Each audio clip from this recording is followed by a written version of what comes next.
चलो आगे खोजर। चलो हम सब पढ़ रहे थे विद्युत चुंबकीय प्रेरण, इलेक्ट्रोमैग्नेटिक इंडक्शन। हम लोगों ने कल पढ़ा था प्रेरकत्व। हमने बोला था प्रेरकत्व होता है दो प्रकार का, एक होता है स्वप्रेरक, दूसरा क्या होता है अन्योन्य प्रेरकत्व। आज हम लोग स्वप्रेरकत्व के बारे में और विस्तार से पढ़ेंगे। जानकार हमने बताया था ये है कोई परिपथ, इसमें लगी है बैटरी। क्या लगी है? बैटरी। ये है विक्षेपक। बताया गया इसमें कोई धारा प्रवाहित होगा, बताया गया जी कि इसमें धारा क्या हो रही है? फ्लो कर रही है। मैंने बोला था कि जब बैटरी ऑन करो यानी कुंजी बंद हो जाएगी, जब कुंजी बंद हो जाएगी यानी परिपथ बंद हो गया तो करंट का फ्लो होना शुरू हो जाएगा। यहां धारा पहुंचेगी, बोलो मत, यहां धारा पहुंचेगी तो जब धारा इस तार से होकर जाएगी, क्या है? ये है फेरों की संख्या। क्या? फेरों की। जैसे जैसे धारा फेरों को काटेगी वैसे वैसे चुंबकीय बल रेखाओं की संख्या क्या होगी? बढ़ेगी। और चुंबकीय बल रेखाओं की संख्या बढ़ेगी तो उस कुंडली में विद्युत वाहक बल का मान क्या होगा? बढ़ेगा। और जब कुंडली में विद्युत वाहक बल का मान बढ़ेगा तो धारा का मान भी धीरे क्या जी? एक धारा उत्पन्न होगा, उसको हम लोग क्या बोलेंगे? Induced current. क्या बोलेंगे? इंड्यूस्ड करंट, प्रेरित धारा। हम लोग यहाँ पढ़ेंगे, ध्यान से समझो यार। हम थोड़ा भी लिखता हूं यहाँ पर। माना हम लोग यहाँ पढ़ने वाले स्वप्रेरण गुणांक है, डालो स्वप्रेरण गुणांक, स्वप्रेरण गुणांक, गुणांक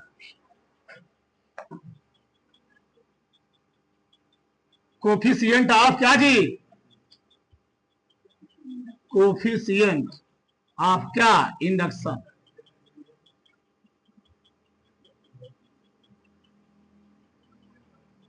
अब लिखना नहीं, बस समझ ध्यान से।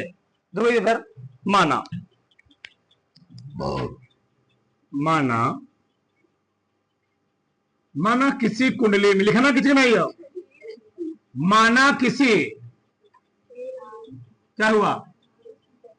माना किसी कुंडली में आई एम्पियर की धारा, या कैपिटल आई मान लो, माना किसी कुंडली में आई एम्पियर, आई एम्पियर की धारा प्रवाहित, नहीं, माना किसी कुंडली में आई एम्पियर धारा क्या होती है? प्रवाहित होती है। अगर कुंडली में आई एम्पियर की धारा प्रवाहित होगी तो उसके चुंबकीय फ्लक्स में क्या होगा? परिवर्तन होगा जी। भैया मैंने बताया था एक चीज, अगर यहां धारा जाएगी, मुख्य धारा जाएगी, बताओ यहां से मुख्य धारा जाएगी तो उसके क्या होगा? चुंबकीय फ्लक्स में, कुंडली में लगे फेरों संख्या में चुंबकीय फ्लक्स में क्या होगा? परिवर्तन होगा। जब चुंबकीय फ्लक्स में परिवर्तन होगा तो क्या उत्पन्न होगी? जो चुंबकीय बल रेखाएं उत्पन्न होगी ना, निकलेंगी। चुंबकीय बल या क्षेत्र रेखाएं निकलेंगी और चुंबकीय बल रेखाएं जितनी ज्यादा होंगी उत्पन्न क्या होगा? विद्युत वाहक उत्पन्न होगा। और इसके उत्पन्न होने से उसमें क्या बढ़ेगा? अन्य धारा बढ़, उसको नाम क्या होगा? प्रेरित धारा। ये बताया गया, ये बात याद कर लो, काम दिया तुमको आगे समाज में। ठीक, तो माना किसी कुंडली में आई एम्पी धारा क्या होती है? प्रवाहित होती है, तथा कुंडली में, कुंडली में यदि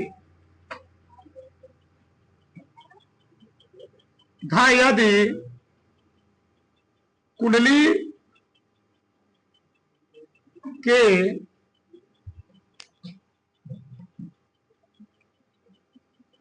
चुंबकीय फ्लक्स में परिवर्तन तथा कुंडली में चुंबकीय फ्लक्स में परिवर्तन हाई हो तो, फाई हो तो दोनर होगा क्या? मैंने क्या माना?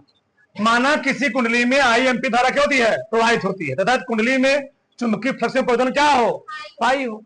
यूं हो जितना ही ज्यादा फ्लक्स में परिवर्तन होगा धारा का मान उतना ही ज्यादा होगा। फ्लक्स में परिवर्तन इतना कम होगा धारा का मान उतना ही क्या होगा। यानी इससे निष्कर्ष ये निकल रहा है कि जो चुंबकीय फ्लक्स में परिवर्तन है, यह चुंबकीय जो फ्लक्स है, चुंबकीय जो फ्लक्स है वह उसमें प्रवाहित धारा क्या होता है। हाँ, प्रवाहित धारा क्या है जी, अनुक्रमानुपाती होता है। यानी फाई बराबर होता है, फाई प्रपोर्शन होता है क्या, आई। फाई प्रपोर्शन क्या होता है, आई। फ्लक्स में परिवर्तन जितना ज्यादा होगा चुंबकीय बल रेखा उतना ज्यादा कटेंगी, चुंबकीय बल रेखा इतना ज्यादा कटेंगी, विद्युत वाहक बल उतना ज्यादा क्रिएट होगा, और विद्युत वाहक बल का मान इतना ज्यादा होगा, प्रेरित धारा उतनी ज्यादा बहेगी। यानी अब धारा कुंडली में किस किस कारण से ज्यादा हो सकती बढ़ सकती है। एक तो फ्लक्स का मान बढ़ा दो, दूसरा कुंडली में फेरे जो तार लपेटे गए हैं, वाइंडिंग किया गया है, इसकी संख्या क्या करो, बढ़ा दो। तो मान लेते यदि तो हम निकालना चाहते हैं, मान लें माना यदि कुंडली में फेरों की संख्या n हो तो क्या हो, n हो तो कुंडली से बद्ध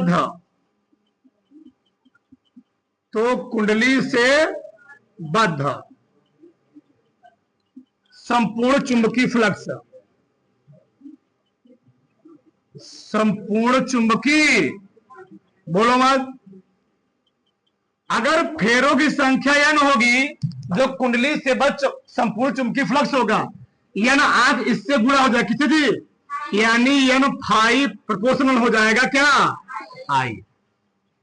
तो हम लोग जानते हैं केमिस्ट्री में और फिजिक्स में कहीं प्रोपोर्शन साइन है तो हम लोग हटाते हैं ना जी, वहां एक कांस्टेंट लगाते हैं। और ध्यान रखना n फाइव हम लोग कहते हैं क्या, फ्लक्स ग्रंथिकाओं की संख्या, क्या बोलते हैं, फ्लक्स ग्रंथि, इसको बोलते हैं किसको जी, n फाइव को। ध्यान रखना फ्लक्स ग्रंथिकाओं की संख्या लिखे देता हूं, जहां n फाइव और क्या होता है, फ्लक्स ग्रंथिकाओं की संख्या, फ्लक्स ग्रंथिकाओं की संख्या।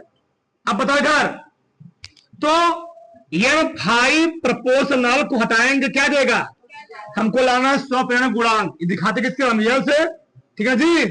इसको मैंने माना आई ना, कैपिटल आई, तो आई लिखो, चलो हो गया ना। यहां पर क्या गया, या ना आई। हमको किसका परिभाषा देना है जी, या लखा, किसका देना है, या लखा। बताओ तो क्या मैं या बराबर एल बराबर n फाई अपान आई नहीं लिख सकता, एक फार्मूला तो हमको आगे काम देगा। अब लेकिन यहां पर हमको स्वप्रेरण गुणांक का परिभाषा देना, कहते हैं जी स्वप्रेरण गुणांक का परिभाषा। अब इधर मान लो यदि जगह नहीं मैं लिख रहा हूं, यदि आई मतलब धरवा का मान हो जाए 1 एम्पियर, क्या हो जाए, अगर धरवा हो जाए 1 एम्पियर, बताओ अगर धारा 1 एम्पियर हो जाएगी, एल का मान किसका हो जाएगा, n फाइव के बराबर। और n फाइव हम लोग कहते क्या है, फ्लक्स ग्रंथिकाओं की, हाँ बस फ्लक्स ग्रंथिकाओं की संख्या।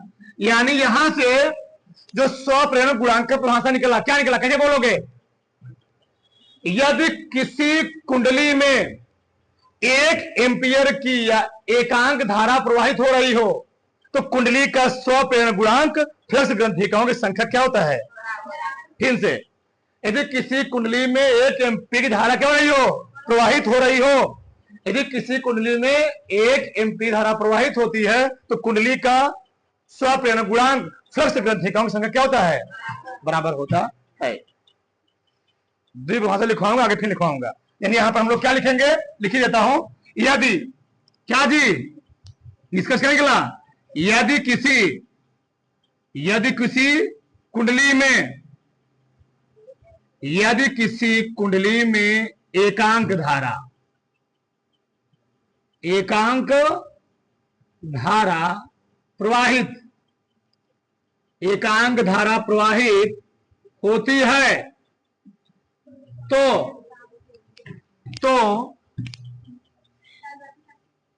स्वप्रेरण गुणांक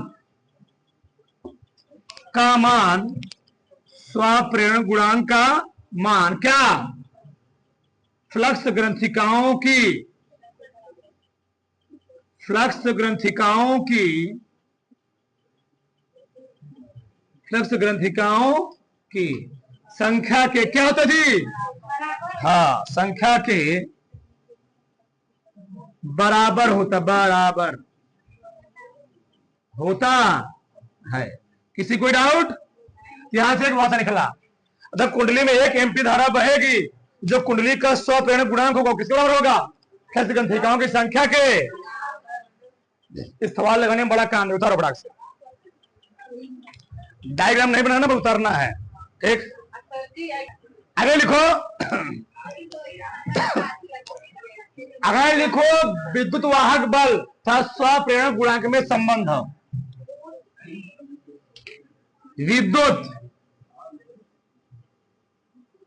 विद्युत वाहक बल तथा स्वप्रेरण गुणांक में संबंध। भैया आदमी जैसा काम करते उससे उसे क्या होता है, नाम होता है।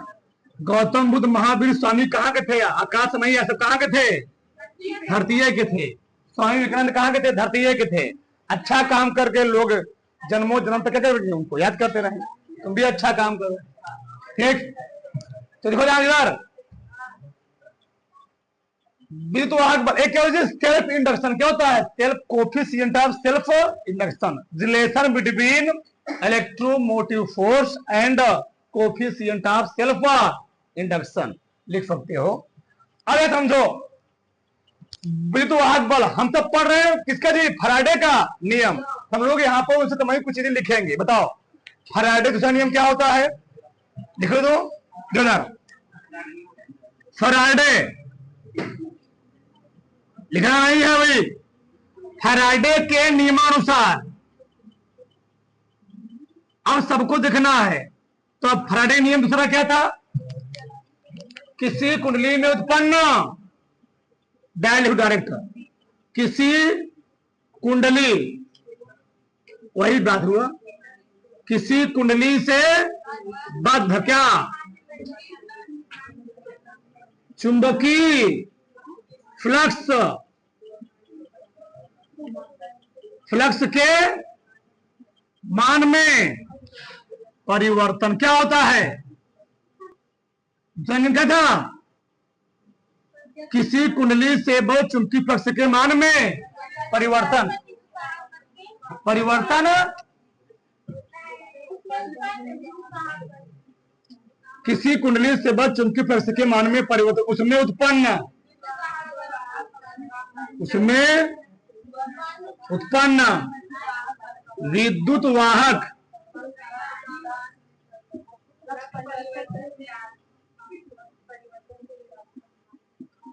फ्लक्स परिवर्तन के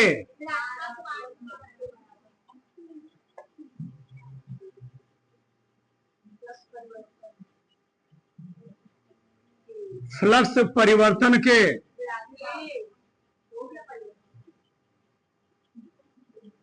ऋणात्मक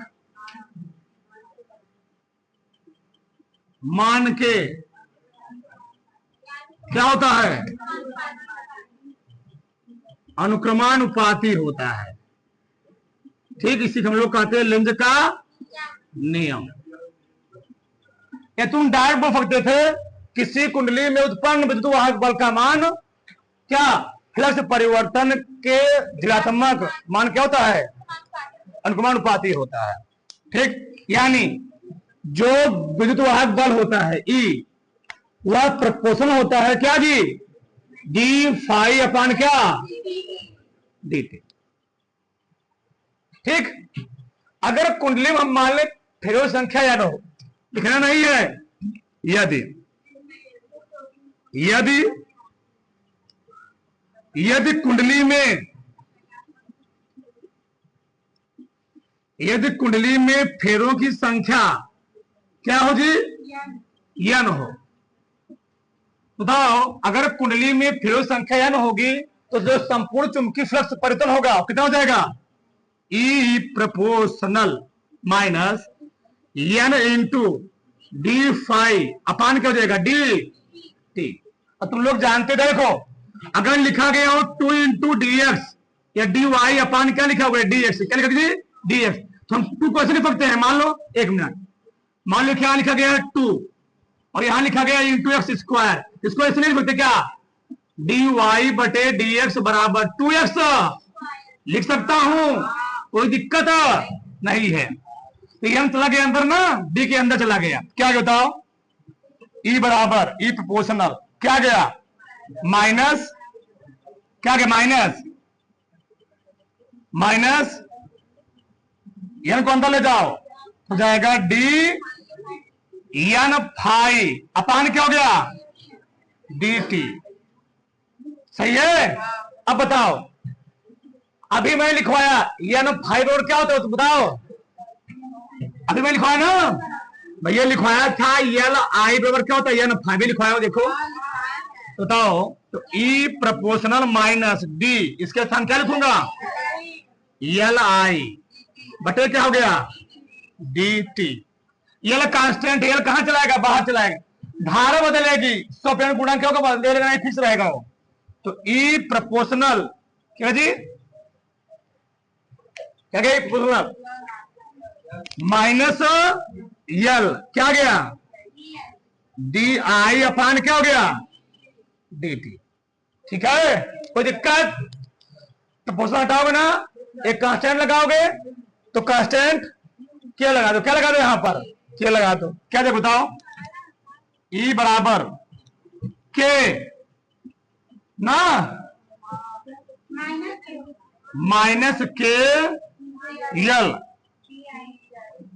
डी आई अपान के का मान यहां एक मिलेगा, कितना मिलेगा, एक मिलेगा, तो आ जाएगा माइनस एल डी आई अपान क्या हो जाएगा, डी टी। ठीक है ना, के बराबर एक, कितना जी, के बराबर एक। अब बताओ हमको परिभाषा देना किसका, यह अलग देना है, क्या अलग का। अब बताओ यदि हम मान ले, माना D I upon D T, एक है जी, D I upon D T है क्या, धारा में परिवर्तन, क्या परिवर्तन, धारा में परिवर्तन, धारा में परिवर्तन की दर, धारा में परिवर्तन की दर क्या हो जाए, एक मान ले, क्या मान ले, एक मान ले। बताओ अगर धारा में परिवर्तन दर एक मान लोगे तो माइनस एल गुणे क्या गया, एक एल बराबर क्या देगा, माइनस ई। यानी यहां से स्वप्रेरण गुणांक परिभाषा क्या निकला बताओ, किसी कुंडली का स्वप्रेरण गुणांक, किसी कुंडली का स्वप्रेरण गुणांक विद्युत वाहक बल के ऋणात्मक मान के बराबर होता है यदि कुंडली में धारा परिवर्तन दर कितना हो, एक हो या एकांक हो। कैसे दी, किसी कुंडली का स्वप्रेरण गुणांक विद्युत वाहक बल के ऋणात्मक मान के बराबर होता है यदि कुंडली में धारा परिवर्तन दर कितनी हो, एकांक हो या एक इकाई हो। ठीक, ये हो गया परिभाषा, एक है फार्मूला, फिर से लिख लो। ठीक,